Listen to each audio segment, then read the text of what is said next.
নাইমান, আল্লাহ ইন্নাম আলেক। ধরেন আপনার কফিল অথবা কফিলের ছেলে যে কেউ সেলুনে গেছে মাথার চুল কাটার জন্য বা শেভ করার জন্য, যখন সে আসবে তাকে দেখার সাথে সাথে আরবিয়ানরা মাশা আল্লাহ নাইমান অর্থ সুন্দর, সুখী মানুষ বোঝায় যে আপনি সুখী হন। দেখবেন যে গোসল করার পরে যদি কেউ আসে পরিষ্কার পরিচ্ছন্ন হয়ে, তারপরে বলবে যে নাইমান, আপনাকে সাথে সাথে কি রিপ্লাই দিতে হবে? যদি আপনাকে কেউ বলে নাইমান, তখন আপনাকে বলতে হবে আল্লাহ ইন্নাম আলেক। এই শব্দটা দিয়ে আপনি এই আরবিটার প্রতি উত্তর দিতে পারবেন। দুইটা ক্ষেত্রে সেলুন অথবা গোসল করার পরে আরবিয়ানরা করে বা যে শব্দটা বেশি ইউজ করে তা হচ্ছে নাইমান।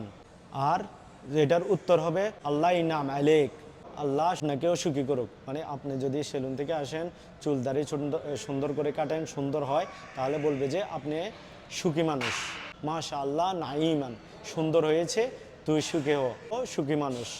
তখন আপনাকে উত্তর দিতে হবে যে আল্লাহ ইন্নাম আলেক, সেম তোমার উপরেও আল্লাহ মঙ্গল কামনা করছে, তুইও সুখী হো। ভিডিওটি ভালো লাগে অবশ্যই শেয়ার দিবেন এবং কি টাইমলাইনে রেখে দিবেন। যদি কোনো আরবিয়ানরা আপনাকে শব্দটি বলে নাইমান, আপনি সাথে সাথে বলতে পারেন এখন আল্লাহ ইন্নাম আলেক। ধন্যবাদ সবাইকে। আসসালামু আলাইকুম ওয়া রাহমাতুল্লাহ। আতিকুম আলা আফিয়া।